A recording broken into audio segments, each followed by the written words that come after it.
Welcome to NBA Video Guy. My name is JJ, and today we're going to talk about Joel Embiid, the center for the Philadelphia 76ers. So the Sixers ran two different sets for Embiid. They ran a high horns for him, and they ran a simple low post-up. And first we're going to go into the high horns, and we're going to describe why this is effective. So high horns is a variation on horns where you've got two shooters in the corners and two guys to pick up top. Whereas normal horns, those screeners would be on the free throw line. So here they come, Simmons over to Embiid, who set a screen for Harris at the bottom of the screen, sets another screen, and now what we're going to see is Kawhi Leonard on the wrong side of a 5-on-4 with Embiid getting towards the basket. So what we want to do, I'm going to replay this, and we're going to go through the entire set again. So we're going to watch them set up high horns, and you're going to see Simmons take it around, and you're going to see Embiid set those two screens, 1, 2, and you're going to see they isolate Leonard on the backside, and so they have their best defender outside the play. Really brilliant play.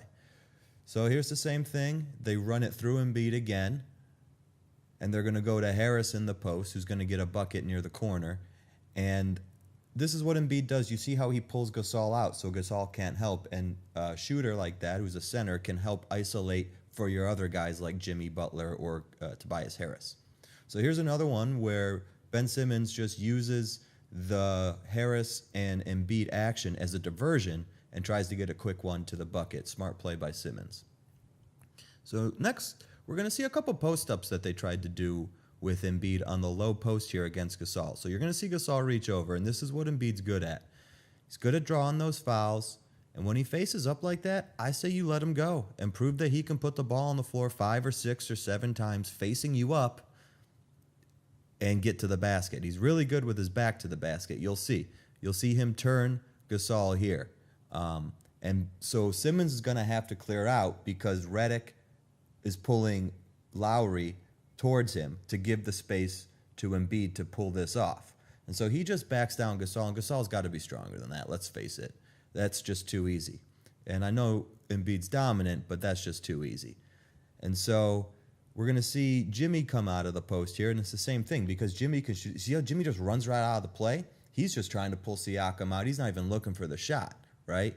So that's the idea, is you run a pick and roll with a shooter in Embiid, and that can isolate him on a weaker center like he's just got Gasol all day. So we're going to see him set the pick and roll and then come out of the high post, and this is what makes Embiid really effective and dangerous, is he can hit a shot really anywhere on the floor. So we're going to see how defense turns to offense for Embiid. He gets the block, and then he doesn't just wait for a layup or a dunk. He gets it back into the play, and he makes a really nice stop and pass to the corner to Harris. That's a tough play for a big man.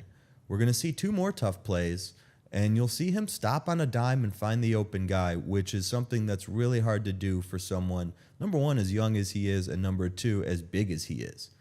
So this ball's going to kick around a little, and Harris is going to try and take advantage of Lowry on the post. And then you'll see Embiid come and meet a wall of defenders, but he does make the right play and kicks it out. That's what makes him so good, is that he's also a playmaker as well as being a scorer, and we haven't even talked about his defense.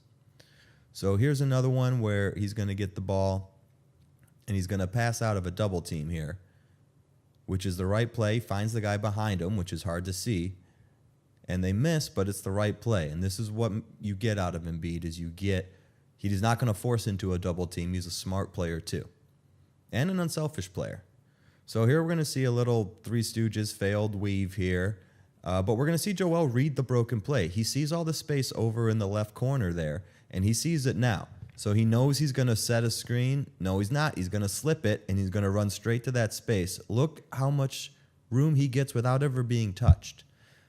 Toronto's got to do a better job about that. They have to have a hand on him at all times. He's too big and he's too mobile. So we're going to see the ball go over to the corner to Embiid after this shot. And he's going to pump fake, and Gasol's going to bite on it. Okay, look at all that space you gave him. You gave a 7-footer. Yeah, he can hit that, but let him go around you. Let him put the ball on the floor 4 or 5 times, hip to hip, like a point guard would, right? I don't think he can do that, and Toronto's going to have to get better exploiting that. They're going to have to exploit what we just saw there and what we're going to see here, where Embiid bobbles the ball or he doesn't do too well with momentum going towards the bucket. They try to get it to him. He's just got to be better at it. See, but look at the attention that he gets. All 5 eyes are on him, and there's 3 guys all over him in the lane. So they're still scrambling to reload, and they've got guys cutting all around. And so that's what you get out of Embiid. And then he draws a cheapie there, let's be honest. And you'll get that out of him too. He will get good fouls. And that's what's dangerous about him is when he's facing you up, he can draw a foul like that. Because when he's facing you up, it's almost like he's already lost. And so that's maybe his best bet to get out of it.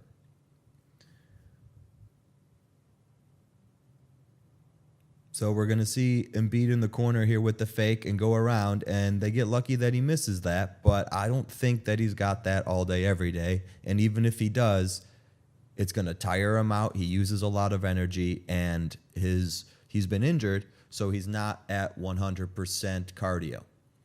But he is one of the most dominant centers in the game, and we barely even talked about his defense.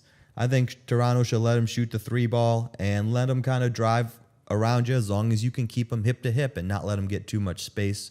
I don't think he can continually do that on a day-to-day basis. This will pretty much reduce the impact of the size mismatch that Philly has over Toronto and hopefully even it up a little bit going forward in the series. But that's about all I got for this one. Once again, thanks for watching. Bye.